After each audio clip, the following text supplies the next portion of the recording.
I was recently at a jewelry store helping a friend out shoot a time-lapse video. And as I was setting up the equipment and shooting the video, I had a chance to actually just sit and observe. And what the video, and from what I observed, it revealed that salespeople, when they weren't selling, they were typically doing repeated tasks, often sitting waiting at a computer to use that, or going through drawers, doing some type of repetitive task that probably didn't need to be done. Now, listen, don't worry. I'm not this kind of guy to suggest that your managers sit there with a stopwatch and time your non-selling actions. That's insane. That's crazy. Nobody wants that. But rather, I'd just like us to think for a second about what things that we do every day, and sometimes several times a day, that waste our productive time. Time we could be doing things that are the most productive and profitable for our store, and that is, first of all, customer follow-up and then outreach. Jimmy, is that all you talk about is outreach? No, but I do talk about it a lot. But the reality is that when we look at these activities that pay us and the store, the most ROI, the most return on investment is, of course, number one, following up on existing customer requests, and then number two, outreach.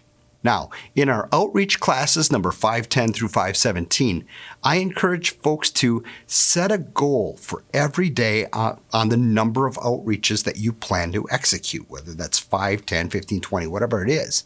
Then I tell you to find those times in order to accomplish your goal. When are you going to do it? Before the store opens, between customers, scheduled time off the floor. When are you going to start? I'm going to start right now. Whatever and however you decide is great, as long as it works for you.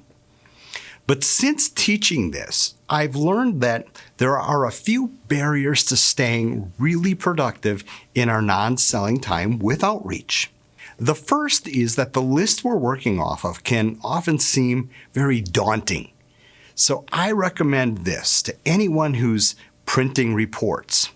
Print reports for the customers that you've individually sold to. So if I'm printing a report for me, it's all my customers that I've sold to, okay? So I might print a report now in October for Marie, for everyone who she sold to in November of December of last year. Now, the report isn't as daunting because Marie can now more likely recall that, oh yeah, Carl was in buying for Chris, and he was talking about maybe giving an engagement ring next Christmas, which is this year. So now Marie has a great opportunity. So print reports of folks that your people will have sold to individually. This will create the best recall for everyone, and thus a more productive and frankly a more enjoyable time doing outreach. Next, I found that folks aren't preparing their areas for really quick action. If you can get your area set up in a safe spot before the store opens for your quick outreach, along with your report right there, now you're in business and you can truly take advantage of that spare 11 minutes. Yes, take care of your priority customer follow-up first, but then be sure to have all those outreach tools right there and accessible to knock a few out. And finally, I've found that people get hung up too much on what to say. They look at these lists and they think, I can't remember if I should say something to every one of these people. I don't remember all of these transactions. Listen, I want to encourage you to, first of all, relax. And don't worry about it. Look at your list and let the list jog your memory. Many times, and this is going to provide for the most personal outreach anyway, but many times we'll look at a name and we won't remember something specific about them, but there was something.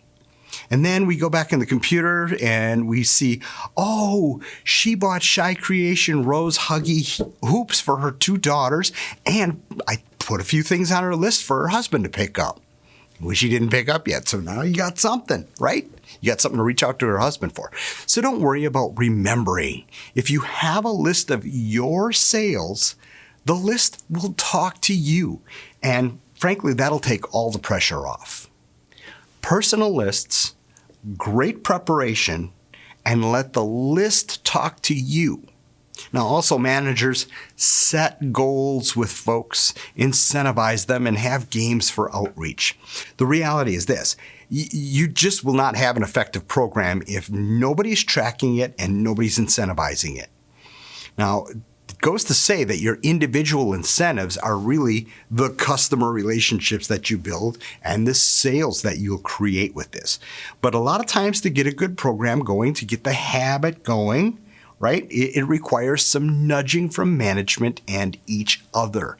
So incentivize and encourage people on a daily basis. Set up games and contests, things like that. Right now is the time to really go after this. Here in Wisconsin, it's about 90 degrees. It does not feel like time for Christmas, but right now is the time to start going after this. And if we develop that habit, we're going to have a great fourth quarter. You should be filling your calendars now with customer appointments between November 1st and December 15th. So that, frankly, we're all freed up from December 15th to the 24th to react to people coming in the door last minute. So I want to add one final thought. Everybody talks about outreach. In fact, I'm going to Arkansas in 2 weeks to talk about an outreach program. But I'll tell you this, very, very few are actively and purposefully doing outreach. But in all the stores that I talk with, there frankly is no better way to develop relationships and create huge sales than utilizing your non-selling 7 minutes to send a little message to David about Susan's birthday, or what she has on her wish list, or what she wants for Christmas, or how did their move to Greenville go. So you get the idea.